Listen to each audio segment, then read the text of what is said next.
Good morning, we're here in the upper part of Cuckfield High Street. I'm about to show you around Twitton House, which is this rather beautiful Victorian attached house.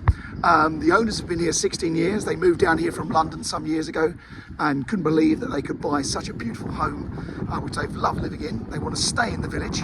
They just want somewhere a bit bigger now. But just so you can see where we are, we're in the very historic part of the village. All the houses around you are of various periods and ages. You've got the Queen's Hall, which is also the home of the Village Museum. To the side of us, you've got Mitten Twitton. Now, if you're not from Sussex, the word Twitton might not mean anything to you, but it's a very Sussex word, and it's basically an alleyway or a pathway to another section. And if you walk through Mitten Twitton, you come through to Mitten Close, where the owners, funny enough, park their car. You can generally always park in this part of the high street. It's limited parking, but obviously with an old house in a big village high street like this, you can't expect to have a driveway and a garage alongside. The bustling part of the high street is just a bit further down. And if you're coming to Cuckfield for the day to do a viewing, why not stop and have a lunch in the pub or breakfast in one of the many tea rooms. We've got 3 tea rooms here, which is rather lovely. Let me come in and just get the keys out the door. And I'm going to show you around this rather lovely home. Apologies, I've lost my voice, but we need to work and carry on and do these videos regardless. So you'll see it's been beautifully looked after.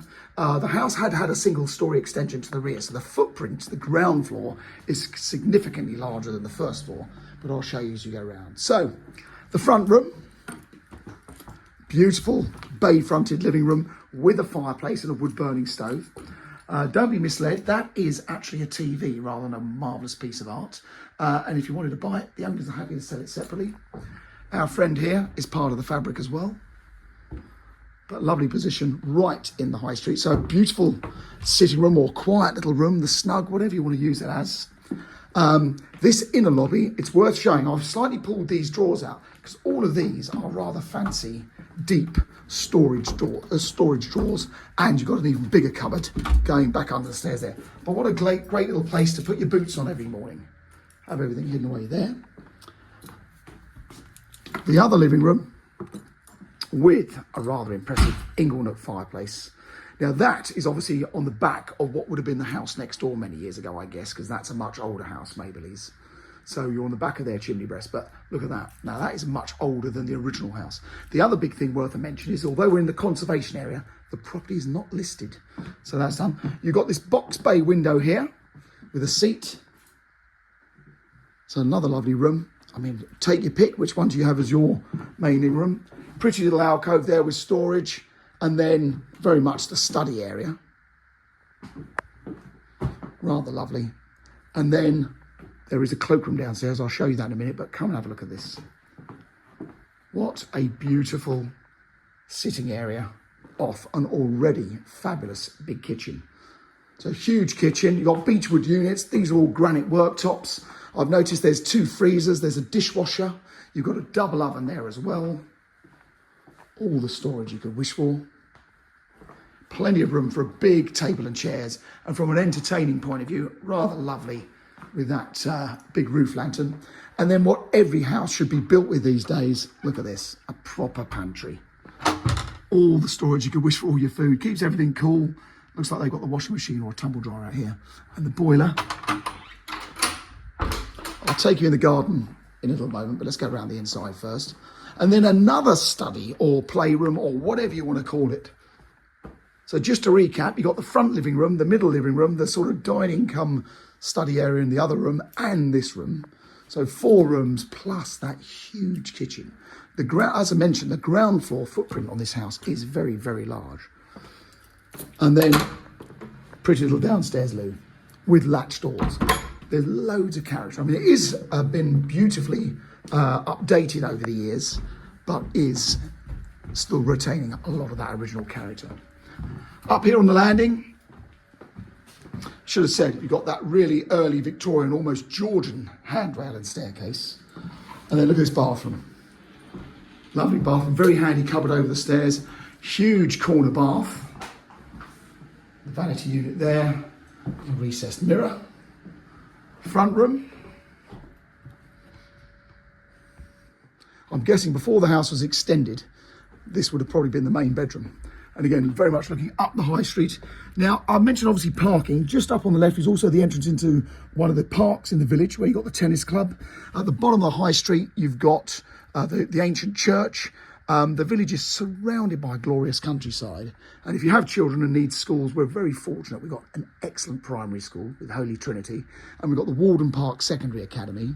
We're only actually 2 miles to the west of Haywards Heath, west of Haywards Heath Town Centre, where there's also a railway station providing very fast services to London Bridge and Victoria in 45 minutes. This bedroom, another big whopper, plenty of cupboards. I'll push that too. And you can see some of the old timbers of where the old house would have been next door. But what a lovely room, with a fireplace again. So you've got that wood-burning stove in the front room, the big wood-burning stove in the main living room. And then this is really, use it how you wish, but this is very much the master suite. So you've got a shower. I'm just going to pull that door too, because the windows are open. A great big shower in here. I won't open it, but that is a really deep cupboard. That goes back a long way. And then through to a dressing area. Who doesn't want their own ensuite dressing area? Look at this. That's running glass. It's obviously more modern, but it's been done in an old style. Again, recess for more hanging space. Enough bookshelves to keep most people happy, although they're freestanding. And then look at this bedroom. Lovely big room. Vaulted ceiling with the beams exposed. And then, of course, we all need a little balcony. So you've not only got a dressing area, shower room, and a balcony, you've got a lovely view over your pretty garden. And when you get around the back here, you see the old rooftops, the old chimney stacks of the old part of the village. Cuckfield is one of the oldest villages in Sussex, in fairness. And this was the big town. So way before Haywards Heath was all even thought about, Haywards Heath was merely farmland. And the villages of Cuckfield and Linfield were actually the big towns back in the day. But the Sargentson family, who owned most of the land around the village, didn't want the railway line coming through their beautiful village, because they didn't think it would take on or be a surviving thing to have. So the railway station was built out at Haywards Heath. And if you actually look on the railway, on the maps, you can see the railway track comes from London in a southerly direction, and then it heads east to Haywards Heath and then straightens up back down to Brighton. Love this room, that glass roof. And then come outside. So you've got a wonderful composite deck adjoining the rear of the house. Most of these little village houses, you won't get much more than this. It's just a small courtyard garden. These guys have put this lovely stainless steel handrail in, and that is safety glass on that balustrade. You've got a side gate onto Mitten Twitten that way, and there's another rear gate. Very, very handy log store. And of course the shed, which is basically what everyone wants a garage for, to fill full of junk. And then when you come around the back here, you get a rather lovely impression that this is a beautiful old bit of character right in the heart of the Cuckfield Conservation Area. If you want village living and you want to live in a rather lovely village, then this Twitten house has certainly got something for you. If you're interested, please pop in and see us at Mansell McTaggart in Cuckfield, and do follow us on this YouTube channel, as these videos are live on here way before we put them on Rightmove. Thanks very much for watching. I hope that's of interest.